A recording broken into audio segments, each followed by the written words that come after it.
오늘은 사도의 기도 9번째입니다. 사도의 기도 9번째.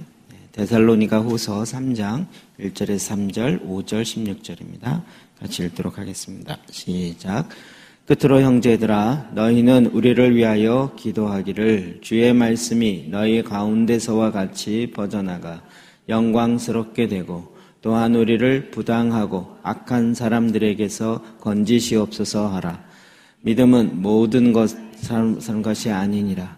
주는 미쁘사 너희를 굳건하게 하시고 악한 자에게서 지키시리라. 주께서 너희 마음을 인도하여 하나님의 사랑과 그리스도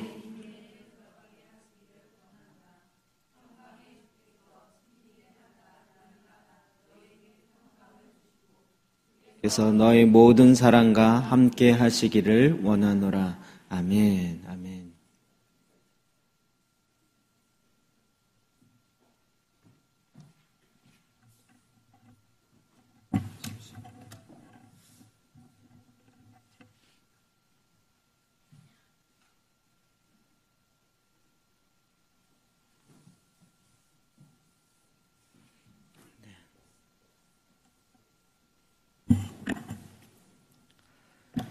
말씀을 전파하라. 사도의 기도 9번째입니다.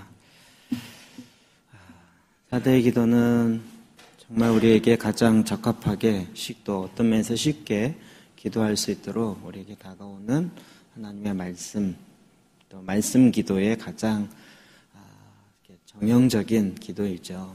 참 굉장히 유익함이 많이 있습니다. 제가 바라기는 이 사도의 기도만큼은 우리가 좀 온전하게 알고 외워서 우리가 기도할 때마다 다양한 무기들을 갖고 있으면 다양하게 활용할 수 있는 것처럼 다양한 기도의 문장들을 우리가 좀 외우고 있으면 그 말씀으로 인해서 다양한 상황 속에서 하나님의 말씀의 근거로 기도할 수 있고 또 영적인 무기로 사용할 수가 있습니다. 자, 우리 3장 1절 말씀 다시 한번 읽어봅시다. 시작. 끝으로 형제들아, 너희는 우리를 위하여 기도하기를 주의 말씀이 너희 가운데서와 같이 퍼져나가 영광스럽게 되고. 아멘. 주님의 말씀이 너희 가운데서와 같이 퍼져나가. 데살로니가 그 지역에 있는 성도들에게 하나님의 말씀이 퍼져나간 것처럼 여러 지역 가운데 퍼져나가기를 기도하고 있는 거죠. 말씀이 퍼져나가야 된다. 하나님의 말씀이 퍼져나가야 된다. 이게 당연한 얘기지만 실제 삶의 현장에 가보면 그렇지 않은 경우를 참 많이 보죠.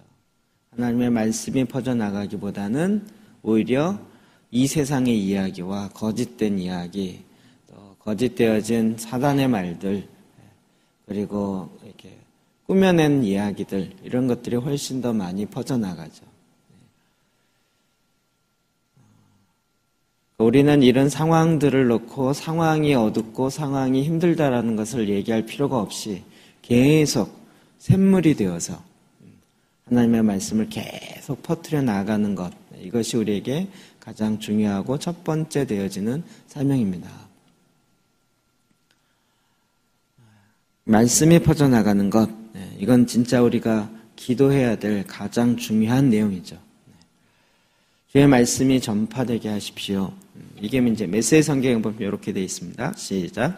친구 여러분, 한 가지 더 부탁드립니다. 우리를 위해 기도해 주십시오. 주님의 말씀이 여러분 가운데서 퍼져나간 것처럼 전 지역으로 퍼져나가서 큰 물결 같은 반응을 얻도록 기도해 주십시오. 아멘. 아멘.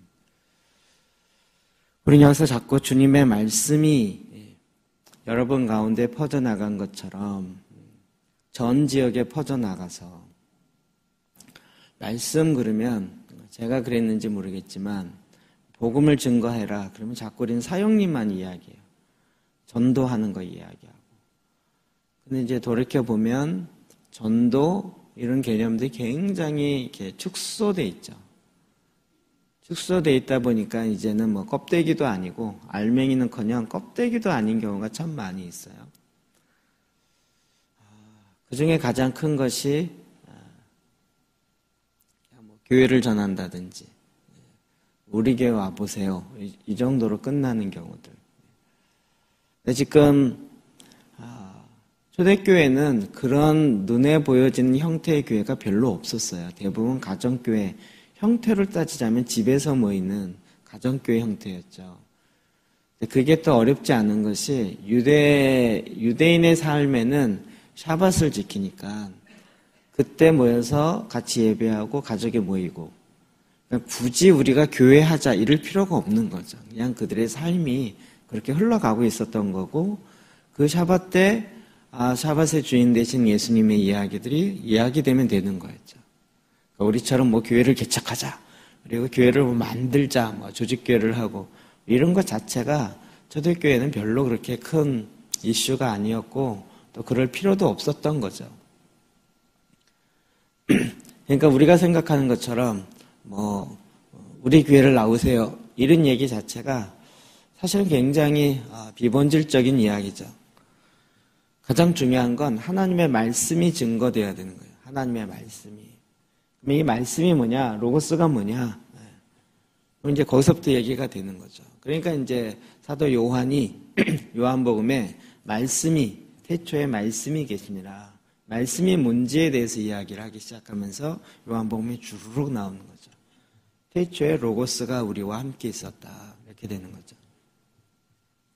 그러니까 이 말씀이 증거되어진다는 얘기는 뭐죠? 성경 전체가 이야기돼야 됩니다. 그냥 한 파트, 한 껍데기만 이렇게 이야기돼서는 안 되고 성경 전체가 이야기돼야 돼요.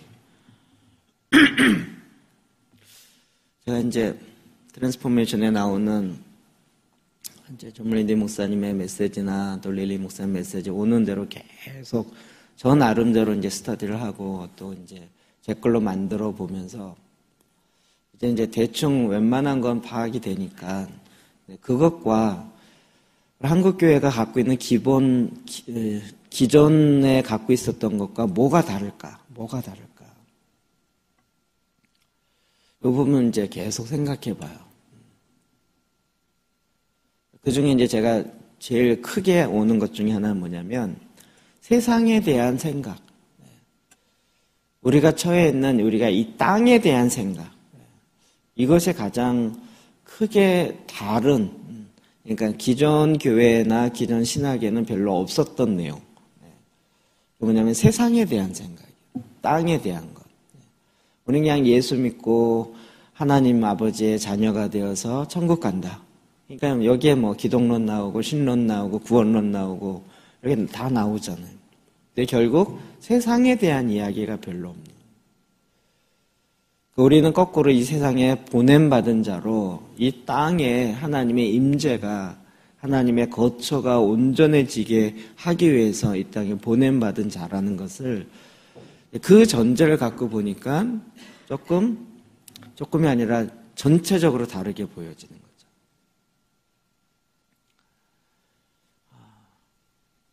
물론 이제 뭐 기독교 문화감, 뭐 기독교 뭐 이런 것이 몇 가지 있어요.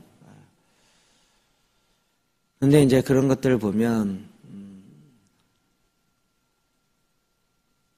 조금 뭐 그럴 때 제일 많이 나오는 것이 이제 아브라함 카이퍼죠. 개혁주의 신학을 알아내서 성공했던 그분은 이제 목사님이었다가 아예 국무총리가 돼가지고 나라 다스리는 일을 했어요. 그게 이제 개혁주의의 모형이다 이렇게 얘기하죠. 근데 조금 이제 지금 이렇게 돌이켜 보면 아쉬움이 있죠. 어떤 차원에서의 개혁주의였을까라고 생각하면 하나님의 나라가 이 땅에 이루어지는 그 차원의 개혁주의기보다는 캐톨릭에 대한 개혁주의가 많았던 거죠. 캐톨릭의 잘못된 것을 우리가 따라가지 않고 이렇게 바꾼다. 이렇게 바꾼 것이 성경적이었느냐 이걸 따져볼 여지가 별로 없어요. 그냥 캐톨릭이 워낙 강력했기 때문에 우리는 그대로 따라가지 않고 그걸 바꾼다. 이런 개념이 훨씬 많았던 거죠. 따라가지 않는 것만 해도 진짜 쉽진 않은 거예요. 근데 이제 바꾸고 난 다음에 성경적으로 어떻게 가야 되는 것이 진정한 세상에 대한 생각인가 이렇게 보면 조금 어려워지는 것이 많이 있는 거죠. 그러니까 우리가 지금 이 땅에 하나님의 나라가 임하는 것을 볼 때에 굉장히 큰 개념으로 접근이 되게 되는 거죠. 네, 우리가 이 전체를 바라보면서 갖는 생각들이 완전히 좀 그림이 달라지는 것 이렇게 되더라고요. 그러다가 제가 이번에 아데프 박사님의 그 축복의 책임 맞죠? 이 책 저 책 봐가지고 맞을 거예요. 축복의 책임. 그분이 네 맞아요. 그분이 성경 전체를 축복의 책임의 개념으로 확 이렇게 짤막하게 정리했더라고요. 우리는 그냥 구원의 관점으로 많이 정리를 하니까 구속사적으로 성경을 이렇게 자꾸 보려는 신학적 사조가 오늘날에도 끊임없이 일어나죠. 그분 아예 축복의 책임이라는 관점으로 이렇게 정리를 하면서 하나님이 인간을 왜 만들었어요? 복을 주시며 이 땅을 축복하라고 만들었다는 거죠. 근데 아담이 실패하고 나서 다시 노아를 통해서 또다시 홍수 사건 이후에 다시 언약을 맺으면서 노아에게 또다시 언약을 그러면서 이 땅을 축복하라고 이야기하시는 거예요. 근데 이제 노아의 세 아들 통해서 다시 갈라지고 어쩌고저쩌고 하면서 아브라함을 택하면서 아브라함을 뭐라 그러죠? 복의 근원이 될지라. 너를 축복하는 자에게 축복이 가고 너를 저주하는 게 저주하게. 또다시 그러니까 하나님은 계속 축복의 책임, 축복의 통로로서의 구원의 역사를 계속 이야기하는 거예요. 이스라엘을 왜 택했어요? 온 나라를 축복하라고. 동일하게 우리를 왜 제사장 삼으셨어요? 이 세상을 축복하라고. 축복의 책임이요. 그게 참, 그러니까 이게 세상의 관점만 있을 뿐만 아니라 세상에서 우리가 뭘 해야 되는지까지도 이야기를 풀어내는 거죠. 그래서 저는 이런 게 굉장히 크게 다가와요. 우리는 세상에 대해서 별 이렇게 생각을 못했던 부분이 너무 많았던 거죠. 그 세상 가운데 하나님의 말씀이 퍼져가야 돼요. 우리가 직장 요즘에 기도재단 하다 보니까 직장 영역에 있어서도 우상숭배하죠. 근데 그 우상숭배가 뭘까요? 그리고 우리는 고사 지내는 것밖에 생각이 안 나는 거죠. 그래서 제가 이거 왜 이걸로 한정되지? 그리고 7산에 있는 우상들을 쭉 갖고 와서 거기다 딱 올렸는데 설명을 안 해서 아마도 이렇게 이해가 안 됐을 것 같아요. 모든 영역에 귀신의 우두머리가 있다고요. 아블론부터 시작해서 실제 각 산마다 그 산을 잡고 있는 악의 우두머리들이 있단 말이에요. 그렇죠? 7산 얘기할 때 7영 얘기하고 사단의 7영 얘기했잖아요. 왜 그러세요? 또 처음 듣는 거죠? 그러니까 우리가 직장의 무슨 교육 영역이라든지 경제 영역은 누가 잡고 있었겠어요? 그러니까 다 그쪽 영역, 그러니까 우리는 다 뭐 귀신이 잡고 있다, 마귀가 잡고 있다. 그러나 성경을 놓고 볼 때 정확하게 그걸 잡고 있는 사단의 우두머리가 있는 거예요. 귀신의 우두머리들이 있는 거죠. 그러니까 우리가 모든 영역 가운데 하나님의 말씀이 증거되려면 그와 싸워야 되는 거죠. 그냥 아주 불특정 다수의 귀신과 싸우는 게 아니라 정확한 그 귀신의 정체성을 알고 싸워야 되는 책임이 우리 가운데 있는 거죠. 뭘로 싸워요? 말씀으로. 주먹으로 싸우는 게 아니고 말씀으로 싸워야 되는. 그러려면 또다시 말씀이 우리 가운데 정말 온전하게 퍼져야 되는 거죠. 이게 좀 더 구체화돼야 될 필요성이 있는 것 같아요. 이게 이제 묵상을 자꾸 해야 되는 거예요. 한번 이야기를 했어도 읽고 다시 묵상하고 제가 사실은 진짜 직장 기도원 이거 하면서 걱정을 은근히 좀 했거든요. 그리고 어떤 교회는 이미 이게 교회 기도문 좀 어려웠기 때문에 직장 기도문은 우리 교회 성도들은 직장 다니는 사람이 그렇게 많지 않아서 우리는 좀 다른 거 할게요 하신 분이 계셔서 이게 진짜 어려운가 보다. 그리고 이제 고민을 좀 하다가 이번에 이제 벌써 3일치를 해보니까 너무 실제적인 거예요. 이게 해봐야 되는 거구나. 역시 해봐야 되는구나. 그 영역 가운데서 구체적으로 하나님의 말씀이 어떻게 퍼져야 되는지, 무엇이 해야 되는지를 정확하게 알아야 됩니다. 그냥 뭉뚱그려서 되어지는 것이 아니고 좌표를 정확하게 읽을 줄 알아야 되는 거예요. 디모데후서 4장 2절입니다. 시작. 너는 말씀을 전파하라. 때를 얻든지 못 얻든지 항상 힘쓰라. 범사에 오래 참음과 아멘. 말씀을 전파하라. 말씀을 전파하라. 때를 얻든지 못 얻든지 항상 힘쓰라. 이 말씀도 또 전도해라. 이 차원을 훨씬 더 뛰어넘는 포괄적 의미죠. 말씀을 전파하라.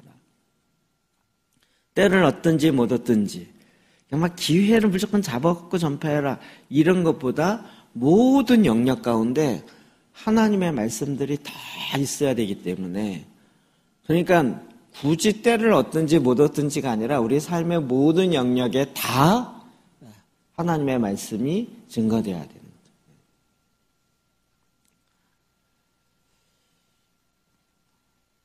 언어 영역에 있어서도 어제 우리 의정부 모임에 스쿨 끝나고 잠깐 이제 조장들 모여서 이야기 나누면서 어느 조장님이 너무 저에게 아니신데 너무 막 업되셔갖고 말을 옛날 말투를 막 쓰시는 거예요. 이제 이거 좀 이분을 자제시켜야 되겠다 싶어가지고 제 마음에 언론 영역의 주대심이 빨리 회복되기를 바랍니다.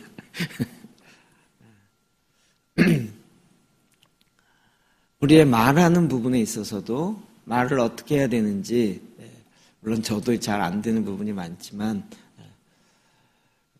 그래도 우리가 배드뉴스가 아니라 굿뉴스를 더 증거해야 되고 말해야 되는 우리로서 어떻게 하면 더 하나님의 말씀이 이 내 언어의 삶 가운데서도 영역에 이 말하는 부분에 있어서도 이게 퍼져가야 되는지를 우리가 다시 한번 봐야 되는 거죠.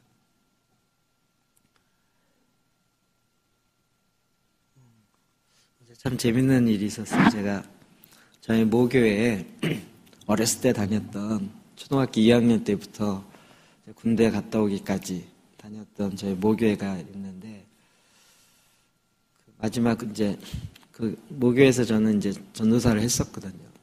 그러니까 대학 2학년 때부터. 지금 생각하면 진짜 한심스러운 것 같아요. 21살 때부터 제가 전도사를 했거든요. 22살이구나. 군대 가기 전에 1년, 2년 정도를 전도사 하고 갔어요. 그 제가 전도사 할 때 저랑 같이 전도사 했던 이름도 비슷해요. 저는 이득진인데 그분은 이경진이에요. 그래서 앞자와 끝자가 같잖아요. 막 형제냐고 막 이렇게 했는데 그분은 이제 군대를 갔다 와서 군대에서 은혜를 엄청 받고 변화되어서 신학교를 가신 그분이고 저랑 굉장히 친하고 막역했어요. 끝나면 항상 제가 가끔 이제 간증할 때 그 얘기 하잖아요. 주일날 설교 막 하고 끝나고 가면서 나 말씀이 안 믿어진다 막 이러면서 고민할 때 그 얘기를 그 전사님이랑 한 거예요. 그분이 그 의정부 근처에 목회를 하고 계시기 때문에 그것도 한 20년 됐어요. 저기 할 때는 제가 자주 갔다가 요즘은 못 가서. 그리고 이제 이분이 또 말씀을 나름대로 말씀을 향한 갈망이 있으신 분이고 또 전에 또 말씀 전할 때 아주 은혜가 있었어요. 저도 이제 한 10년 만에 만나서 의정부 지역에 또 이런 걸 퍼뜨리는 키맨으로 세울 수 있겠다 싶은 생각이 있어서 이만저만해서 이제 잠깐 만났죠. 그리고 제가 교회 개척하면서 한번 오세요. 아유, 형님 목사님이 동생 개척한다는데 한번 오셔야죠. 근데 아직까지 안 왔어요. 괘씸해갖고 어떻게 그럴 수 있냐 이제 이런 차원에서 간 김에 만나서 이제 잠깐 이야기하면서 전에도 한번 오라 그럴 때 자기가 요즘에 제자 훈련하는 것에 너무 바빠서 해외도 다니고 그런다. 아직도 하고 계시더라고요.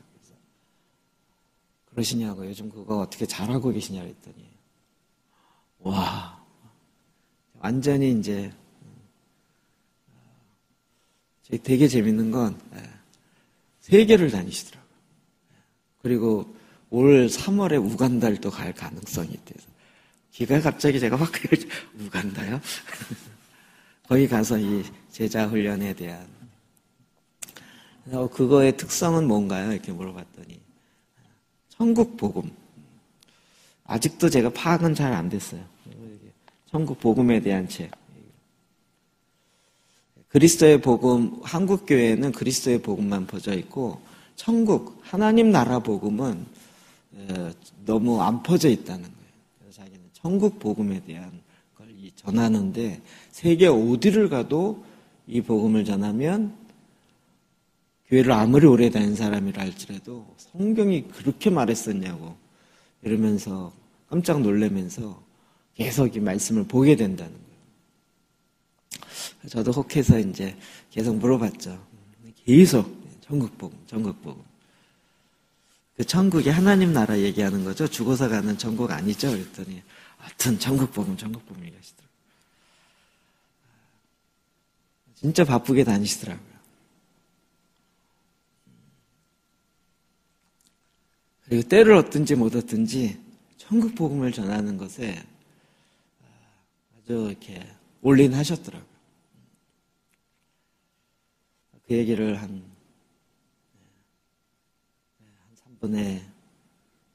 5분의 4 정도를 들었어요. 같이 있는 시간 동안. 그리고 이제 5분의 1 정도는 저보고 요즘에 뭐 하냐고 그러더라고요. 제가 책을 가져가고 그 가져온 거 뭐냐고 그분도 책을 워낙 좋아해갖고 아예 그냥 드리려고 갖고 왔다 그러면서 이제 책을 좀 주면서 했더니 바뀌었어요. 그분은 옛날에 기도파였고 저는 말씀파였거든요. 근데 지금 딱 만나니까 그분은 말씀파가 됐고 저는 기도파가 됐어요. 그분의 표현에 의하면. 세상이 이렇게 바뀌더라고요. 저 기도파 아닌 것 같은데. 말씀 기도파인데 굳이 따지자면.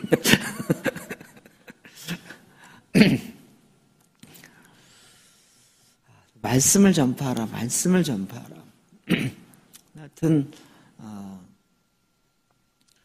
끊임없이 그 마음을 갖고 계속 이렇게 이야기하고 나누더라고요.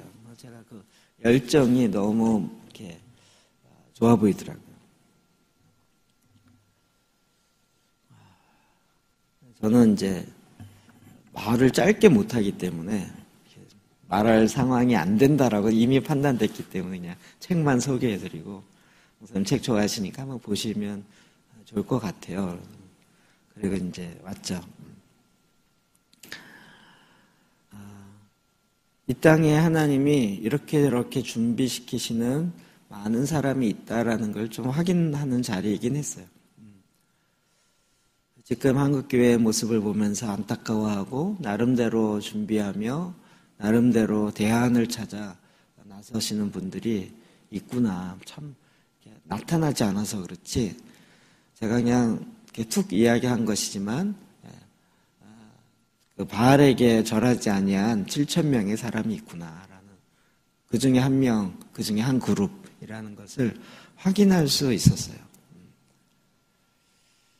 하나님이 때가 되면 또 이렇게 연결을 하시겠죠.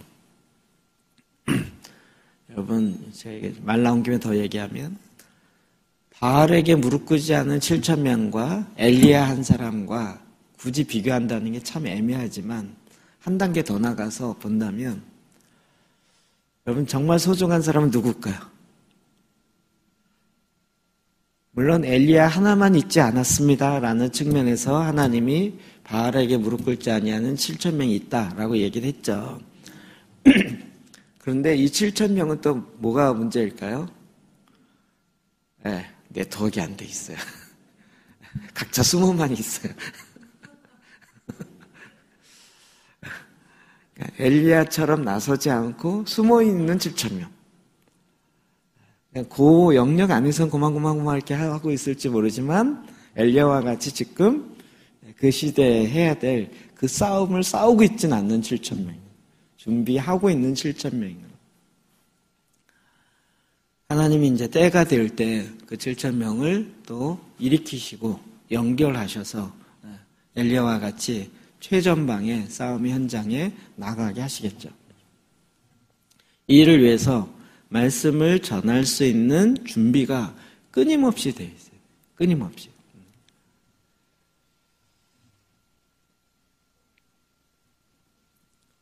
그럼 이렇게 말씀을 전할 때 베드로후서 4장에 있는 것처럼 범사의 오래 참음과 가르침으로 경책하며 경계하며 권하라.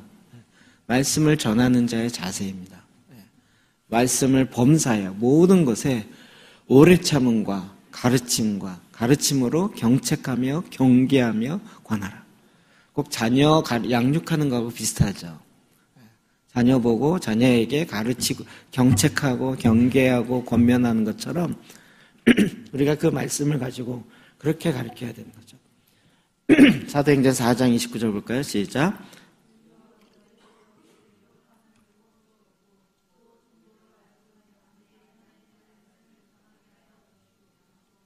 아멘.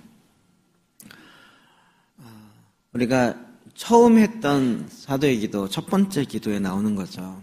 담대히 하나님의 말씀을 전하게 하여 주시오며. 그럼 이 시대에 지금도 담대하게 하나님의 말씀을 증거하는 하나님의 사람들이 요구됩니다. 목사님들이 요구되는 것이 아니라 그와 같은 하나님의 사람들이 요구되어집니다.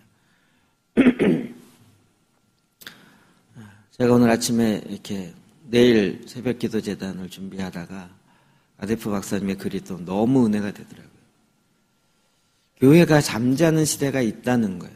중세시대가 그랬던 것처럼 또 마지막 때에 그 전에 잠자는 자정이 되어서 잠자고 있는 교회들, 일어난 처녀들처럼 신랑을 맞이해야 되지만 열처녀가 다 자는 것처럼 그런 상황이 있다는 거죠.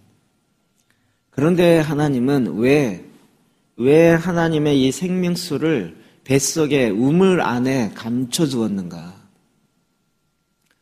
그런데 그 어두운 가운데서도 하나님을 향한 갈망, 그 갈망이 있는 사람들이 어둡기 때문에 그 하나님의 말씀을 못 먹는 일이 아니고 내 안에서부터 끄집어 올라올 수 있게 하기 위해서 하나님께서 그 생수의 강을 우리의 배 안에 두셨다는 거예요. 이게 특이한, 이런 해석이 어떻게 나오는지 모르겠어요. 그렇구나. 내 안에 깊이 있는 뱃속에서부터 성령의 강이 흘러 넘쳐야 되는 것도 맞지만 이렇게 하신 하나님의 의도가 뭐냐면 이 세상이 어두워지고 이 세상이 더 마지막 때가 되어지면 더 캄캄해지기, 흑암의 권세로 더 눌려 있을 것이기 때문에 그럼에도 불구하고 우리가 이 생수를 계속적으로 이렇게 끄집어낼 수 있는 하나님의 대안을 만들어 놓으신 거더라고요. 또 그런 깊은 뜻이 있는지를 미처 몰랐어요. 그래서 어떠한 상황이든지 우리 안에 계신 주님, 내 안에 계신 그 생명이 나를 통해서 흘러 넘치도록 하게 하신 것이 하나님의 계획이죠. 하나님이 말씀을 증거하라는 거, 말씀을 전파하라는 거. 그럼 하나님의 말씀은 지금도 여전하게 이 생명은 과거나 지금이나 뭐 옛날이기 때문에 덜 좀 부족하게 나오고 이런 게 아니고요. 거꾸로는 것 같아요. 거꾸로. 자꾸 이야기 드리지만 초대교회는 지식은 조금 우리보다 못할지 모르지만 생명력은 우리보다 훨씬 더 탁월한 거죠. 지금 지식이 이렇게 많은데도 불구하고 생명력은 왜 이렇게 없을까요? 그 생명을 먹고 말씀이 생명인 것을 내 걸로 만드는 것에 있어서 너무나도 취약했던 거죠. 정말 중요한 건 지식이 아니라 생명이죠. 그 생명이 말씀이고 예수 그리스도이신데 그분이 내 안에 거하시고 그리고 내가 그 생명을 더 풍성케 하는 것. 조직에 오는 것은 빼앗고 훔치고 멸망시키려고 하는 거지만 주님이 오시는 것은 내게 생명을 주고 그 생명이 더 풍성케 하기 위해서 한 거죠. 우리는 생명을 얻은 것으로만 끝나는 것이 아니라 그 생명이 내 안에서 더 계속 풍성하게 계속 솟아오르게 해야 되는 거죠. 이게 바로 하나님의 말씀이 전파돼야 됩니다. 여러분 이것은 우리에게 너무나도 중요한 깊이와 넓이를 우리에게 알려주고 있는 부분입니다.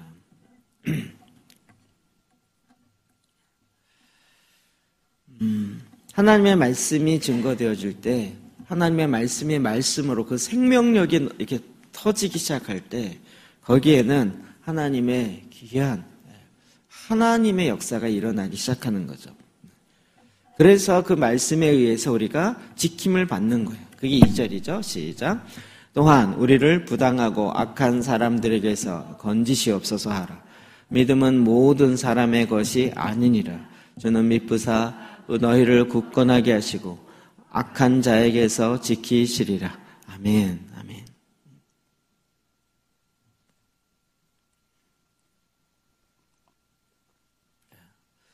부당하고 악한 사람들에게서 건지시옵소서.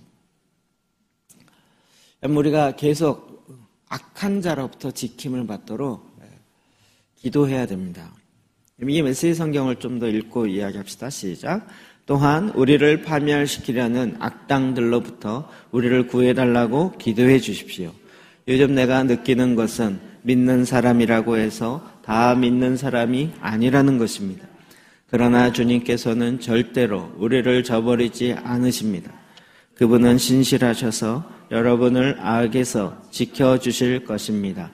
아멘. 여러분, 저도 요즘 내가 느끼는 것은 믿는 사람이라고 해서 다 믿는 사람이 아니라는 것입니다. 여러분도 그렇게 느끼시나요? 이제 이해되시죠?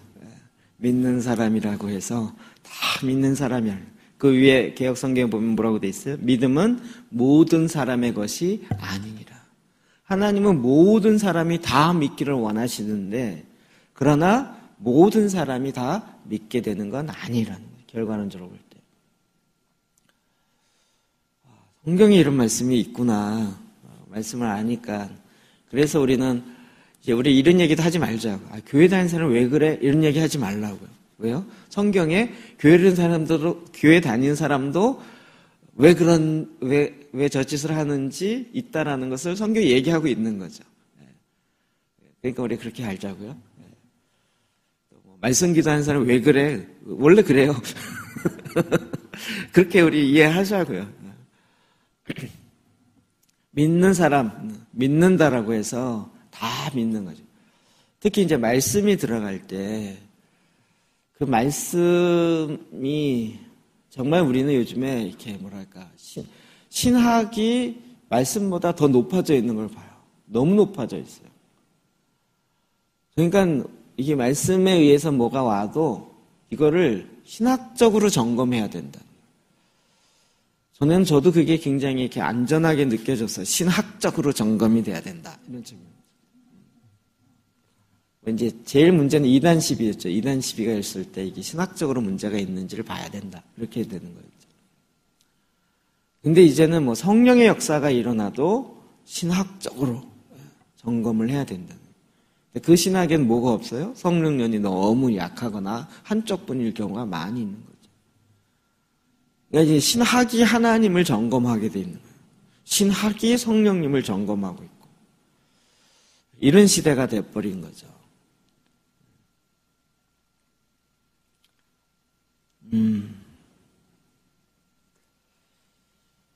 그러니까 지금 사단이 더 강력한 종교의 영으로 싸고 있는 거죠. 우리가 7산 중에 하나가 종교의 영역입니다. 종교의 영역. 종교의 영역 안에도 사탄이 자리 잡을 수 있다는 거 이해되시겠죠? 종교의 영으로 딱 잡고 있어서 너무나도 싸워야 될 그 싸움이 있어요. 지혜롭게 싸워야 됐어요.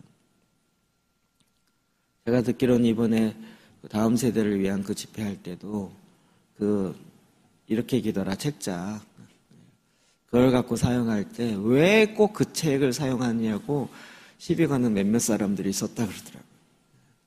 왜 꼭 그 책을 사용하냐고. 그 책에 제가 편집했지만 제 말이 한마디라도 들어가 있나요? 다 성경인데.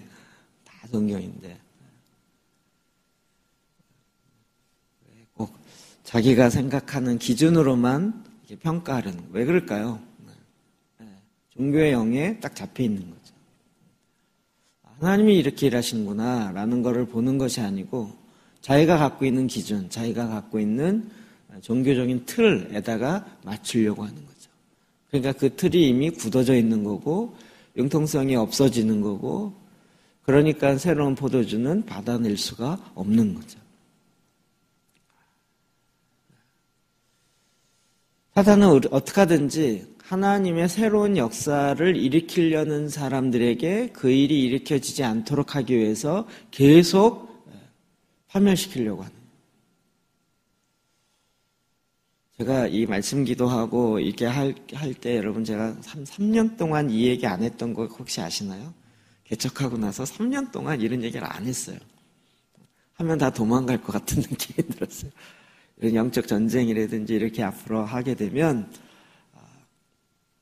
저는 이제 그런 싸움을 많이 해본 사람이고 또 말도 많이 들은 사람이라 이제는 맷집이 워낙 강해서 웬만큼 맞아도 끄떡 안 하잖아요. 이게 펀치도 세야 되지만 맷집도 강해야 돼요. 맞아도 한 대 맞아갖고 막 동네방네 다니면서 맞았다고 막 소문내고 다니신 분이 있어요. 그런 것쯤은 이제 웬만한 거는 견디고 갈 수 있는 맷집이 있어야 돼요. 이해되시죠? 권투 선수가 주먹도 세야 되지만 상대방이 주먹을 맞을 때에도 견딜 줄 아는 맷집이 있어야 된다고요. 악에서 지킴을 받아야 되는 거예요. 여러분 이 지킴이라는 것은 오직 하나님께서 지킬 때 가능한 거죠. 그래서 이걸 향해서 기도하고 있는 거예요. 주는 미쁘사 너희를 굳건하게 하시고 악한 자에게서 지키시리라. 우리가 하나님께 들어갈수록 하나님께 숨을수록 여호와는 나의 피난처시고 반석이시고 방패이시고 나의 산성이시고 그러니까 거기서부터 지킴을 받는 길은 뭐예요? 다시 하나님의 임재 가운데 들어가는 거예요. 하나님 안에 들어가는 거예요. 그거 한 대 맞은 거에 분해가지고 막 씩씩거리면서 분해해갖고 이성 잃으면 어떻게 되죠? 막 이씨 너 죽고 나 죽고 하자 이러면서 그냥 왜 그래요? 너 죽고 난 살아야지. 왜 너 죽고 나 자꾸 해요? 그러면 안 되죠. 이판사판 끝까지 가면 이러면 안 되죠. 그때라도 우리는 정신을 착착 차려서 넌 죽더라도 난 죽으면 안 되는 거죠. 그래서 오히려 딱 하나님의 말씀 안에 더 들어가야 되고 임재 안에 더 들어가야 돼요. 사단이 그런 것들을 자꾸 우리의 뭐가 약한 줄 알기 때문에 그런 것들을 자꾸 정보 수집을 해요. 사탄끼리도. 제가 어디가 약한지를 지들끼리도 막 정보 수집해요. 그러니까 우리가 허점을 노출시키지 않아야 돼요. 허점이 보여지면 그 다음에 똑같은 실수를 반복하지 않도록 그 문이 왜 열려졌는지를 보고 다시 그 문을 수리하고 닫는 작업들을 해야 돼요. 어디서 해요? 진지해서 해야 돼요. 안전한 곳에서. 적지에서 하지 마시고. 예수 그리스도 안에서. 그러니까 우리가 제사기도 하거나 기도 재단하거나 하나님의 특별히 보호받은 그곳에서 사탄이 틈타지 못하도록 하는 그곳에 들어가는 거예요. 여러분 성소와 지성소는 그 위에 천이 쳐져 있죠. 몇 겹이에요? 4겹. 제일 마지막은 수달의 가죽, 해달, 수달 같은 얘기죠. 빛이 안 통해요. 그 안으로. 안 들어가죠. 세상의 빛이 안 들어가죠. 오직 메노라의 빛만 나오는 그곳 안에서 주님과 만나고 교제하고 이렇게 하게 돼 있거든요. 그러니까 자꾸 우리 세상의 빛을 갖고 들어가면 안 돼요. 오직 성령의 빛, 성령의 조명으로만 하나님의 말씀으로 서로 대화하게 돼 있는. 그러면 어떻게 해야 돼요? 혼자 들어가야 돼요. 외롭게 들어가야 돼요. 제가 오늘 아침에 페이스북을 잠깐 이렇게 온 게 있어갖고 보다가 최근에 제 후배 간사가 군산에 개척을 했어요. 계속 올려 페이스북에 뭐를. 근데 오늘 또 장문에 올렸어요. 뭐 하여튼 군산에 놀러 오세요. 한번 오세요. 막 이 얘기를 막 오는 사람마다 리플 다는 사람마다 밑에 한번 오세요. 근데 오늘 봤더니 제가 아는 후배 간사가 갔더라고요. 2달 만에 처음으로 밥 먹으러 온 사람이 있었다 그러면서 기뻐하면서. 근데 너무 의미심장하게 기록해놨어요. 아내가 옆에 있어도 외롭습니다. 이렇게 얘기한 거예요. 자녀가 옆에 있어도 외롭습니다. 전에는 몰랐습니다. 자기가 부목사로 오랜 동안 있었고 간사로 사역했을 때에는 동역자가 늘 같이 있었고 이랬기 때문에 외로운지 몰랐습니다. 그런데 처음으로 담임 목사를 하다 보니 왜 이렇게 외로운지요. 너무 근데 표현을 위험수위를 너무 넘어간 것 같아요. 아내가 옆에 있었으면 또 외롭습니다. 이렇게 표현한 건 좀 심한 거 아닌가 싶을 정도. 그런데 이제 얼마 전에 개척을 한 2년 먼저 한 그 동기가 와서 이야기하면서 이 처음 개척한 목사의 마음의 어려움이 뭔지를 얘기하다 보니까 그게 막 느껴졌다는 거예요. 그 외로움이 뭔지. 이러다가 자기가 잘못하면 어떡하나 쫓겨날 것 같고 망해먹을 것 같고. 전에 같았으면 몰랐죠, 그런 거를. 자기가 웬만큼 잘못해도 그냥 또 윗선에서 알아서 가봐야죠. 이렇게 넘어가니까. 그런 장문의 글을 썼더라고요. 제가 한 번도 리플 달지 않았지만 제 마음속에 리플 달고 싶은 마음이 들었어요. 외로움을 즐기세요. 그때가 주님을 만날 수 있는 좋은 기회입니다. 고만 좀 사람 만나고 오란 얘기 하지 말고 이제는 주님 앞에 조용히 나가실 때입니다. 주님 앞에 나아갈 때 지킴을 받아요. 그러니까 사실은 그게 사인이죠. 외롭다라고 느껴질 때 그때는 어떨 때예요? 하나님 앞에 나아가야 될 사인이 내한테 오는 거죠. 이 세상 아무도 날 사랑 안 해. 막 이 교회는 사랑이 없는가 봐. 이렇게 느껴질 때 언제예요? 주님 앞에 나아갈 때. 그때는 주님 앞에 나아갈 때. 사람에게 계속 죄송한 표현이지만 사랑을 동량하는. 사랑 나도 좀 요거 좀 주세요. 저 사랑 조금 주세요. 그럴 때가 아니고요. 하나님의 무한하신 그 사랑이 온전히 부어지도록 그렇게 나아가야 됩니다.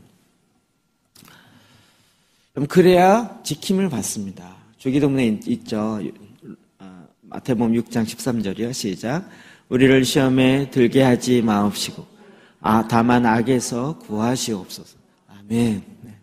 우리가 악으로부터 구함을 지킴을 받을 수 있는 것, 이건 우리가 주님 앞에 나아갈 때입니다.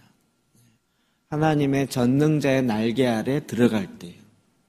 시편의 많은 반전이 어디서 일어났냐면 성소에 들어갈 때.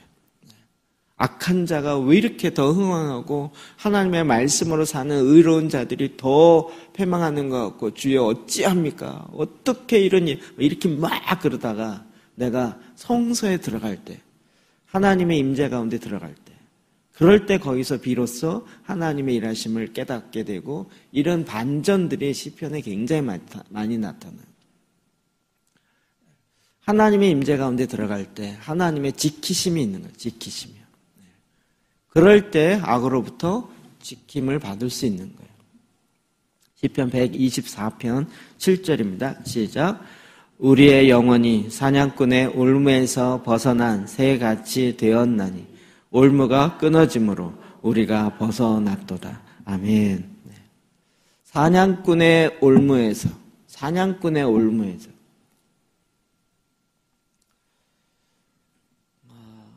어제는 그 의정부의 목사님이 밥을 사고 싶다고 자꾸 그러는 거예요. 그래서 우리가 보통 그렇게 안 하는데 그래서 어제는 이제 조모임 다 끝나고 4시에 저녁을 먹었어요. 4시에 끝나니까 빨리 와야 되니까.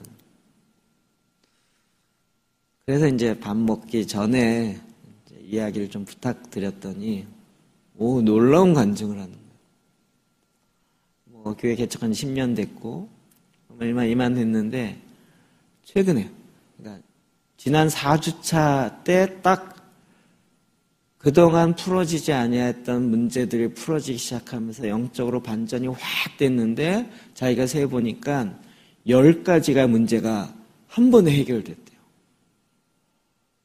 그거 뭐예요? 그랬더니 그 자기네 교회 안에 있었던 문제들 뭐 다 얘기할 수는 없지만 그런 것이 지난주 한 주간 마지막 주 첫째 주죠. 1월 첫째 주 되어지면서 한 번에 분위기가 확 바뀌어요. 우리 모두가 다 그걸 느꼈거든요. 그 실제는 몰랐었는데 나중에 보니까 그 교회가 그 건물이 자기가 진 게 아니고 다른 교회가 졌었는데 보니까 우리 교단이더라고요. 평양노회니까 무지역노회인데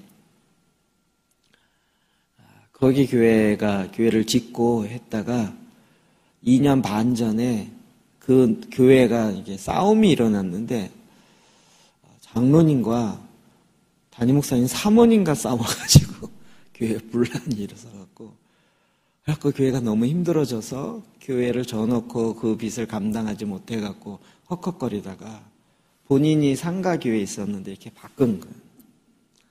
그래서 이 목사님이 영적인 비밀을 잘 많이 알아서 엄청나게 영적 전쟁하고 그 장소를 정결케 하고 분열케 하는 영과 이런 그런 영들을 제압하면서 기도를 엄청 했다는 거예요. 그런데 2년 반 동안 이 문제가 풀어지지 않고 오히려 그 영에 자기 교회의 성도들이 당하고 있는 거예요.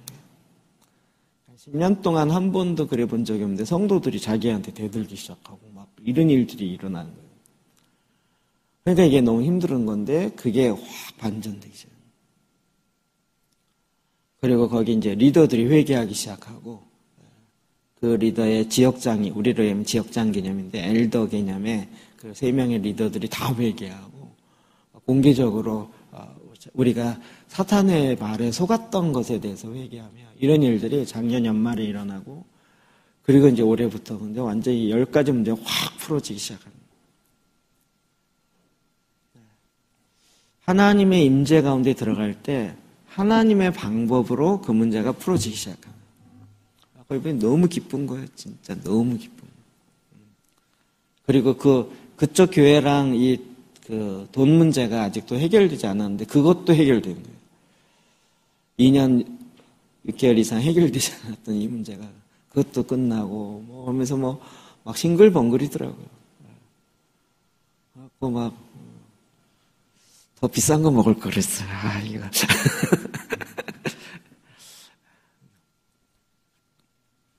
사단이요, 정말 사냥꾼의 올무와 같이 이렇게 딱 쳐놓고 걸리기만 하면 이제 완전히 다 장악하려고 하는 그런 전략들을 계속 쓰고 있는 거죠. 거기서 지킴을 받을 수 있는 건 다시 말씀으로 돌아오는 것. 하나님의 임재 가운데 들어가는 거예요. 하나님께 도움을 구하는 거예요. 제가 우스갯소리로 그랬어요. 이거 기도재단하고 이런 거 하실 만한 사람들은 웬만한 고난이 없으면 시작 자체를 안 한다고 그랬더니 맞아요.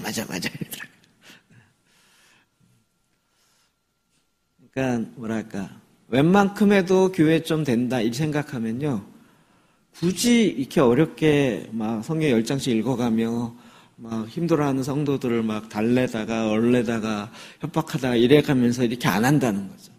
이렇게 비위 맞춰가면서 해도 교회에 어느 정도 될 수 있으니까.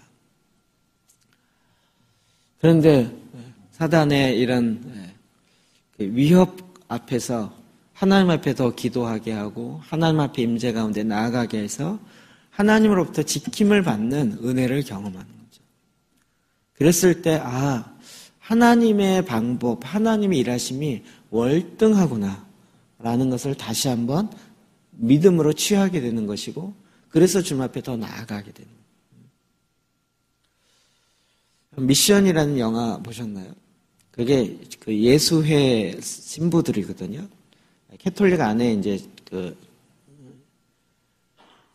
제이수회 우리나라 이제 예수회 신부라고 하는데 그거 이제 영화 끝나고 나서 논란이 있었죠. 그러니까 이제 교회 안에 논란은 뭐였냐면, 자, 마지막에, 이게 사실은 미션이 뭐 선교 개념이 아니었잖아요. 거기 그 마을을 쓸어버리느냐, 아니면 그 마을을 살리느냐, 이거에 대한 그 신부가 결정해야 되는 상황 속에서 들어갔던 거죠. 처음에 그 장면 기억나시나요? 예수 영화 보셨나요? 예. 그래서 마지막에 거기를 정복하려고 오죠. 그게 이미 교황과 그쪽 나라랑 연결돼 있어서 그걸 결정하기 위해서 왔는데 와서 보니까 그곳에 복음을 전했던 예수의 신부들에 의해서 그 마을 전체가 다 이미 예수님을 믿게 되고 있었던 거예요.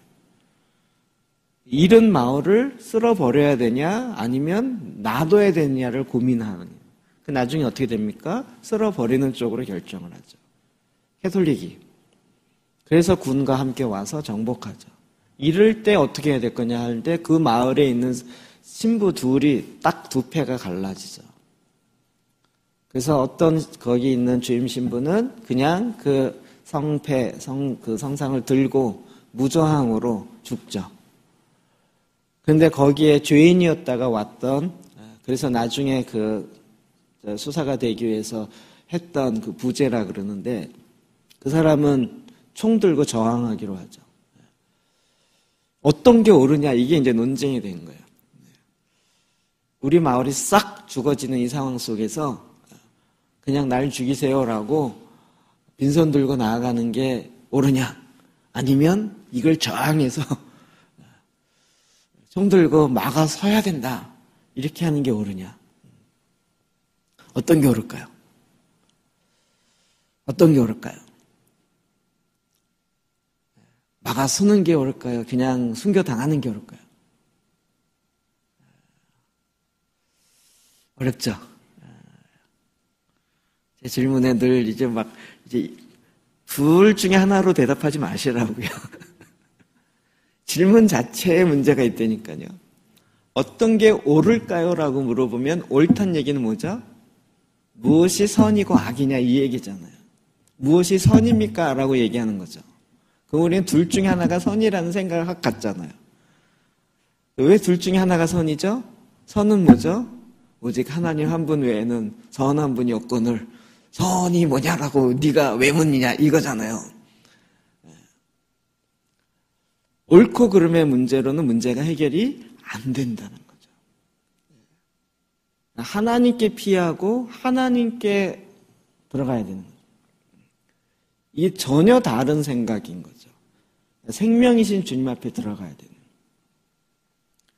그래서 주님이 순교하는 차원에 허락하신다면 순교하는 게 맞고 그것이 아니라 저항해야 된다면 저항하는 게 맞고 주님이 원하시는 게 무엇인가? 생명의 원리에 의해서 생명이신 주님 앞에 나가야 되는 거죠. 이해되셨죠?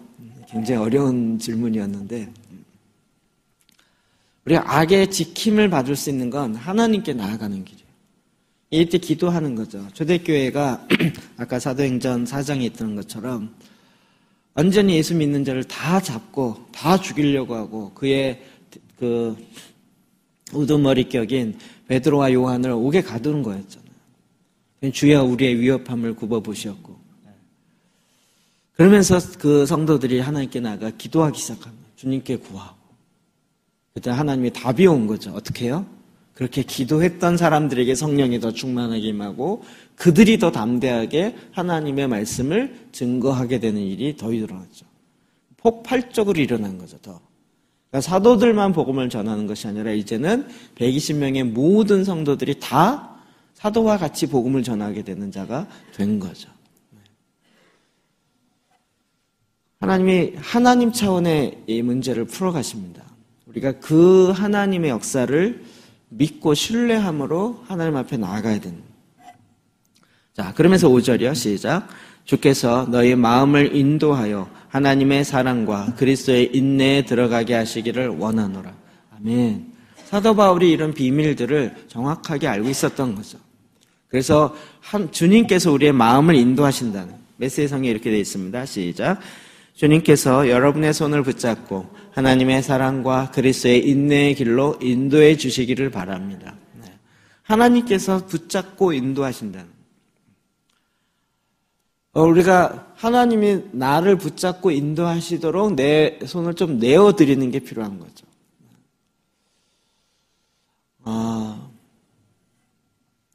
이게 이제 도와달라고 요청할 때 도와주세요라고 요청하지만 이게 도와달라는 건지 오히려 더 어렵게 만드는 건지 힘들 경우가 참 많아요. 가장 쉬운 얘기가 물에 빠졌을 때죠. 물에 빠졌을 때. 물에 빠진 사람은 어떻게 해요? 나 살려주세요. 그러면 막 하죠.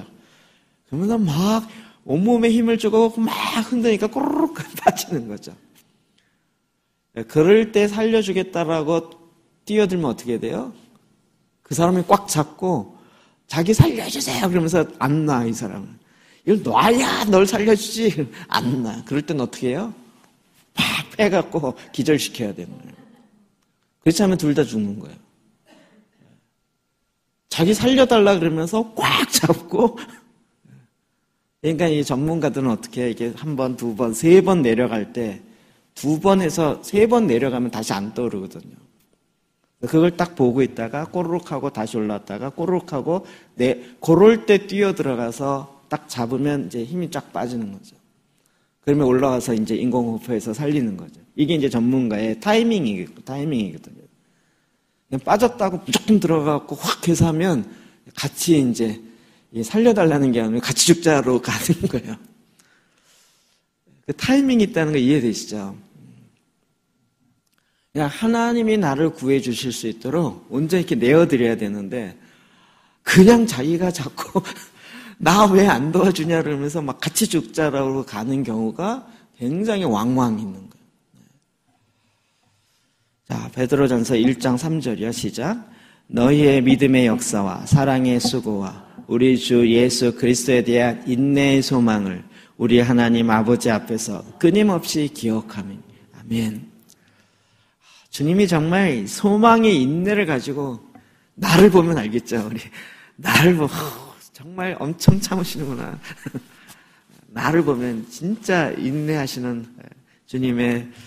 그래도 이게 어렵지 않은 게 우리 자녀들 보면 이 소망의 인내가 있죠. 어렸을 때 지금이라도 내 마음에 안 드는 모습이 많이 있어도 우리가 소망으로 인해서 인내하는 거죠. 주님 우리를 그렇게 그보다 더 큰 사랑으로 수고하고 인내하시는 거죠.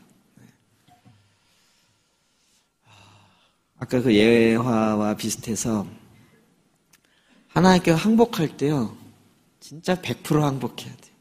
50% 항복만 하면 안 돼요. 살려주세요 그러면서 막 자꾸 지 맘대로 흔들려버리면서 나 좀 살려주란 말이야 이렇게 되면 곤란한 거예요. 이게 살라달라는 건지 협박하는 건지 이해가 안 될 정도로. 완전히 주여 나는 완전히 죽었습니다. 뭘 하든지 저는 그냥 인도하시는 대로 가겠습니다. 이렇게 가야지. 살려주세요. 그러면서 내가 원하는 대로만 살려주세요. 알았지? 그래서 요 길로 살려줘야 돼. 이렇게 되면 곤란한 거예요. 그럴 때도 주님이 인내하면서 아직 50%밖에 안 죽었구나. 좀 더 참아야겠다. 온전히 죽어야 할 때까지. 어설프게 살렸다가는 살아나서 왜 내 짐은 안 꺼내놨냐고 이러면서 더 협박하는 경향이 생기는 거죠. 자, 16절입니다. 시작. 평강의 주께서 친히 때마다 일마다 너희에게 평강을 주시고 주께서 너희 모든 사람과 함께 하시기를 원하노라. 아멘. 네. 평강의 하나님, 평강의 주께서 친히 때마다 일마다 너에게 평강을 주시고, 지난 주일날 잠깐 얘기했던 거 기억나시나요? 샬롬을 주신다고. 샬롬의 하나님. 네. 그래서 아론의 축복기도요. 그것도 축복의 책임에 나오는 내용이었죠. 그게 삼위일체적으로 이야기를 딱 푸시더라고요. 여호와는 내게 복을 주시고 지키시기를 원하시며, 이게 성부 하나님, 복을 주시고 지키시는 하나님. 지키신다는 건 뭐예요? 울타리를 치신다는 거예요. 보호막을 치신다. 평강의 하나님, 하나님의 샬롬이 우리를 지키신다는 거예요. 그러니까 우리가 날마다 지킴을 받으려면 어떻게 해요? 날마다 평강으로 항상 차야죠. 그래서 샬롬이 됐던 거예요. 그냥 인사한 말로 끝난 것이 아니라 그 말이 축복이었고 그 말이 실제가 돼야 되는 거예요. 하나님의 샬롬, 평강의 하나님이 항상 모든 일마다 때마다 하나님의 평강. 그래서 우리가 내 마음의 평강이 깨지거나 평강이 깨질 때 뭔가 일을 결정하면 그릇 결정한 게 많은 거죠. 하나님의 평강 가운데 있어야 됩니다. 로마서 15장 33절이요. 시작. 평강의 하나님께서 너희 모든 사람과 함께 계실지어다. 아멘. 평강의 하나님, 샬롬의 하나님이 우리와 함께 계신다. 이게 축복인 거죠. 하나님이 함께 계시는 것이 나에게 불편함이나 요 순간은 좀 없었다가 다시 오셨으면 좋겠어요. 이게 아니고 항상. 그래서 그 하나님이 나를 지키시는 거라고요. 우리가 정말 이렇게 기도할 때 이게 우리에게 가장 큰 핵심인 거예요. 그러니까 모든 일마다 때마다 평강의 하나님이 지켜주시도록. 제일 곤란할 때는 언제죠? 죄를 범할 때도 하나님 계시면 곤란하잖아요. 우리가 나쁜 짓을 하거나 죄 가운데 내가 스스로 막 마음에 원해서 하고 있는데 주님이 자꾸 계시면 곤란한 거죠. 그것이 아니라 우리가 하나님의 늘 임재 앞에서 임재 가운데 주님과 함께하는 이것이 나에게 지킴이 되는 것처럼 또 그렇게 축복하고 그렇게 기도하는 거죠. 여러분이 셀에서 모든 성도들이 또 주변에서 만나는 사람들이 이와 같은 하나님의 평강이 있도록 우리가 축복하는 거죠. 하나님의 평강이 임하도록. 우리는 그런 사람이에요. 그런 축복의 통로예요. 저희 아내가 하는 얘기가 종종 있어요. 저희가 이사 가는 집마다 그 동네가 축복을 받아요. 이사 갈 때는 허허벌판인데 한 2, 3년 살다 보면 아주 복잡복잡했어요. 그럼 집값이 올라가요. 어쩔 수 없이 또 이사를 가요. 그러면 또 허름한 곳으로 가요. 그러면 또 허름했기 때문에 샀는데 그렇게 또 2, 3년 살면 또 집값이 올라가요. 그럼 주변에 막 사람들이 많아져요. 그렇게 해서 찍고 온 데가 참 많습니다. 지금 있는데도 처음에 들어올 때는 좀 허름했었는데 몇 개 없었는데 주변이 막 들어서기 시작하더라고요. 그러니까 뭐 인간적으로 생각할 때는 막 끌어다 맞춘 것 같지만 농담 반 진담 반입니다. 우리가 가는 곳마다 하나님의 평강이 임하는 거죠. 진짜 여기는 이 교회의 자리는 개천에서 용난 자리가 된 거죠. 옛날 스타일로 지금까지 있었으면 아이고 여기 귀신 나올까봐 안 올 만한 동네 그런 분위기였어요. 여기요. 이 앞에 저렇게 발전해도 여기는 절대 발전될 가능성이 없었어요. 하나님이 여기를 이렇게 하더니요. 흉측하게 저희 40몇 층 아파트까지 앞에 올라서기 시작하고 하나님이 주변을 봐. 전철도 훅 지나. 전철 개통이 언제 돼요? 시흥 그 선이요. 조만간 되는 것 같더라고요. 하여튼 하나님이 계속 축복의 통로로 이렇게 삼아가시는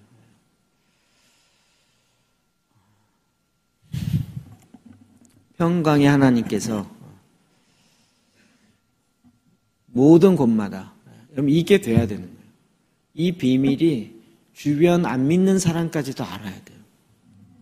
여러분 이게 세상을 축복하는 하나님의 축복의 책임이 교회 가운데 있고 그걸 감당하는 교회는 그 주변 지역을 축복 하나님의 평강이 흘러가게 해주는 거예요. 이걸 세상이 알도록 해야 돼요. 교회가 들어온다면 요즘 막 반대하잖아요. 시끄럽다, 뭐 집값 떨어진다 이래가면서 반대하잖아요. 그게 거꾸로 가는 거죠. 교회가 그 역할 제대로 못해서 그런 것도 있지만 그러나 교회는 오히려 하나님의 이와 같은 평강을 주변에 흘려보내는 것이에요. 세상을 바라보는 관점 자체가 더 온전하게 바뀌어야 되는 거죠. 우리는 지금 이 사명을 감당하는 거예요. 그러니까 지금 세상이 교회를 향해서 뭐라고 이야기하는 것은 교회가 세상이 잘못된 것보다도 교회가 지금 아직 정신을 못 찾고 있는 것 같아요. 이제 교회가 또 그리스도인이 나만 생각하는 것이 아니고 세상을 향하여 축복하는 하나님의 이와 같은 이 믿음의 역사를 일으켜야 되는 거죠. 저와 여러분이 이 믿음의 길을 걸어가시기를 주의 이름으로 축복합니다. 자, 이 말씀 다시 한번 읽고 말씀 의자에 기도합시다.